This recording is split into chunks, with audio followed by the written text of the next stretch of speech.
খবর? ভালো। কোনো সমস্যা নেই তো? কোনো সমস্যা নেই। আচ্ছা, আগে পরিচয় করেন। সিয়াম, ও হচ্ছে নীরা, আমার বেস্ট ফ্রেন্ড। আঙ্কেলের চিটাগাং থেকে ঢাকায় শিফট হয়ে, যে জন্য ওরা চলে আসতে হয়েছে, আর ও এই জন্য আজকে আমাদের সাথে জয়েন করবে আর কি। আর ও হচ্ছে সিয়াম, আমাদের ক্যাম্পাসের good boy and very brilliant student. High.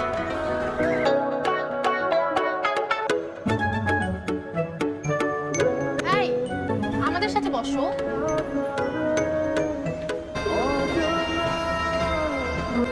তোমাদেরকে যত ভালোভাবেই পড়াই না কেন, কোনো ফায়দা হচ্ছে না তো।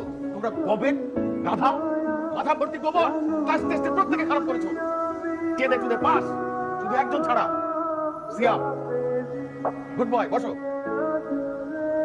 এই মেয়ে, তুমি কে? জি স্যার, আমি credit okay okay okay okay, I got it. তুমি বসো। তুমি কোনো অপরাধ করো না। বসো। দুই কান ধরে দাঁড় করিয়ে রাখা উচিত। হ্যাঁ, সেটা আমি করবো না, কারণ তোমরা বড় হয়েছো। সেই জন্য কনসিডার করছি হাফ পানিশমেন্ট। এক কান ধরো, ধরো। তুমি কি কোনো কারণে আমার জন্য শাই ফিল করো? কেন? না, তোমার বডি ল্যাঙ্গুয়েজ না হয় বাদই দিলাম, আমরা তো ক্লাসমেট। তুমি অলওয়েজ আমাকে আপনি আপনি করে বলো। অ্যাকচুয়ালি একটু শাই ফিল করি। আসলে ওদের রেস্টুরেন্টে ইউ রিমেম্বার রাইট? ইউনিভার্সিটির সবাই আমাকে খুব ভালো ছেলে হিসেবে জানে। অলওয়েজ ভয় লাগে, শাই কাইন্ড অফ।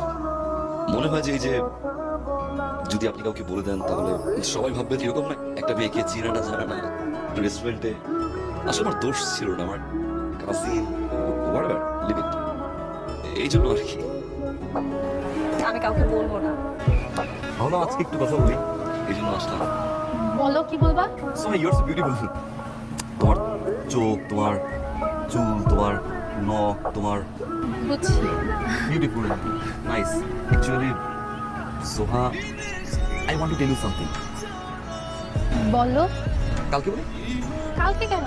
তুমি আজকেই বলতে পারো। অ্যাকচুয়ালি সবাই দেখছে তো, সো আজকে না বলে কালকে বলি প্লিজ। তোল তোল তোল তোল, তুই আমার জন্য সত্যি সত্যি খুব লাকি। তোকে বললাম যে আমি সিয়ামকে লাভ করি, আর ও আজকেই আমার কাছে স্পেশাল টাইম চাইছে। তো কালকেই ডে, আমি কি করব, কিভাবে সাজবো, কি করবো, আমি না কিচ্ছু বুঝতে পারতেছি না। আমি এত এত এক্সাইটেড, কি বলবো তোকে। চলে যাই আজকে, তুই রাগ করিস না। হ্যাঁ সোহা, অ্যাকচুয়ালি আমি তোমাকে কথা বলার জন্য এখানে ডাকছি। প্লিজ। অ্যাকচুয়ালি আমি লাভ উইথ সামওয়ান। কে? নীরা। আসলে বলতে পারছি না, মানে বলার পরে রিয়াক্ট করে কিন্তু কি বলে, নার্ভাস, থেকে এক্সপিরিয়েন্স নাই। তুমি এত বড় ক্যারেক্টারলেস। মানে তোমাকে সবাই ভাবে গুড বয়, কিন্তু তুমি তো তোমার মতো ফালতু ছেলে আমি আমার লাইফে একটাও দেখছি। তুই আমার একটা গুড বয় না, ও একটা ব্যাড বয়। কি করেছে ও? ও আমাকে প্রপোজ করেনি। তাহলে তোকে দেখেছে কেন? ও আমাকে না, তোকে ভালোবাসে। বলো, কি বলবো? কি বলবো? তুমি সোহাকে যেটা বলেছো সেটা বলো আমাকে। ছেলে নিজের কথা নিজের মুখে বলার সাহস পায় না, বিষয়টা আমি পছন্দ করি না। তুমি একটা ভিতরকে। নীরা, নীরা, আমি লাভ ইউ। আমি তোকে অনেক ভালোবাসি নীরা, এবং I love you Nira. Please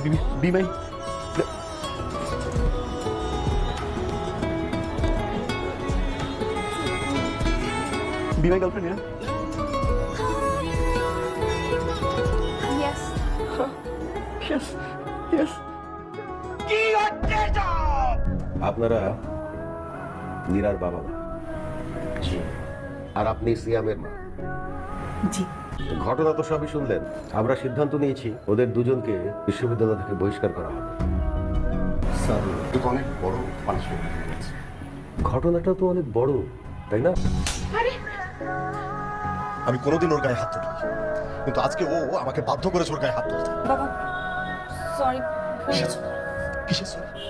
জানো যে এই ধরনের ভুল লাইফে করলে লাইফটা ওই জায়গায় থেমে যাবে। তুমি তো মেয়ে হয়ে নিজের জীবনটাকে শেষ করলেই সাথে আমাদের কোনো কিছু গালি বাধা নেই। তোর বাবা বিদেশে পড়ে আছে, নিশ্চিন্তই আছে। আমি তোকে একা বড় করার চেষ্টা করছি, মানুষ করার চেষ্টা করছি। আর তোকে মানুষ করতে গিয়ে আমি আমার নিজের ইচ্ছা অনিচ্ছা, ভালো লাগা মন্দ লাগা কোনো কিছুর দিকে ফিরে তাকাইনি। আর আজ তুই আমাকে এই পুরস্কার দিলি?